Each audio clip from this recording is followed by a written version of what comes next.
ঈদুল আজহা উপলক্ষে রাজধানী ঢাকা ছাড়তে শুরু করেছেন ঘরমুখো মানুষ। ভোগান্তি এড়াতে অনেকে আগেভাগেই বাড়িতে পাঠিয়ে দিচ্ছেন নারী ও শিশুদের। সকাল থেকে রেল স্টেশন ও বাস টার্মিনালগুলোতে ছিল যাত্রীদের চাপ। ঈদ যাত্রা নির্বিঘ্ন করতে জোরদার করা হয়েছে নিরাপত্তা। জুবাইর প্রধানের রিপোর্ট।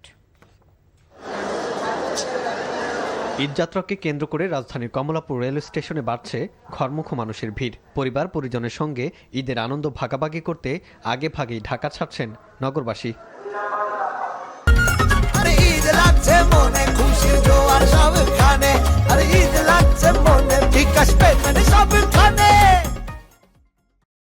বাড়তি যাত্রীচাপ থাকলেও কমলাপুর রেল স্টেশনে ছিল না চিরচেনা হুড়োহুড়ি। কিছুটা বিলম্বে ট্রেন ছাড়লেও স্বস্তিতে বাড়ি ফিরতে পারছেন বলে জানিয়েছেন যাত্রীরা। শুরুতে খুবই এক্সাইটেড ছিলাম, বাট এখন মূলত খুবই দুঃখে আছি বলা যায়। বুড়িমারি এক্সপ্রেস যেটা, এটা একটু দেরি হয়ে গেছে, তারপরেও যাচ্ছি আনন্দের সাথে, যে টাইম মতো আসলে আলহামদুলিল্লাহ আমরা যাবো আর কি ভালোভাবে। আপাতত কোনো ভোগান্তি নাই, তবে টিকেটের একটু ক্রাইসিস।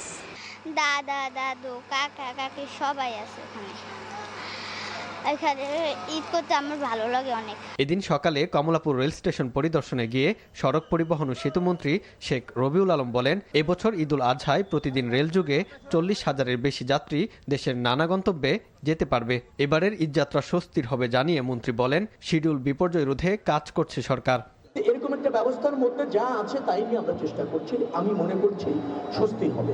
শিডিউলটাও ভালো, টিকিট যে বিক্রি হয়েছে সেখানে কোনো অনিয়ম বা সিন্ডিকেট এরকম হয়নি, সবসময় তদারকি আছে। এদিকে সকাল থেকে যাত্রীদের ভিড় দেখা যায় রাজধানীর বাস টার্মিনালগুলোতে। দূরপাল্লার বাস নির্ধারিত সময়ে ছেড়ে গেলেও ঈদকে ঘিরে কয়েকটি পরিবহনে বাড়তি ভাড়া আদায়ের অভিযোগ যাত্রীদের। আমরা সায়দাবাদ থেকে লাকসাম যাচ্ছি। এখানে নরমালি আগে 250 টাকা ভাড়া ছিল, 250 টাকার থেকে এখন 300 টাকা হয়েছে। আজকে দেখলাম যে রাশ কম আছে, কিন্তু ভাড়াটা বাড়তি নিচ্ছে। ঈদুল আজহা উপলক্ষে সোমবার থেকে 31 মে পর্যন্ত টানা 7 দিনে সাধারণ ছুটি ঘোষণা করেছে সরকার। বৃহস্পতিবার দেশে উদযাপিত হবে ঈদুল আজহা। জুবাইর প্রধান, এনটিভি নিউজ, ঢাকা।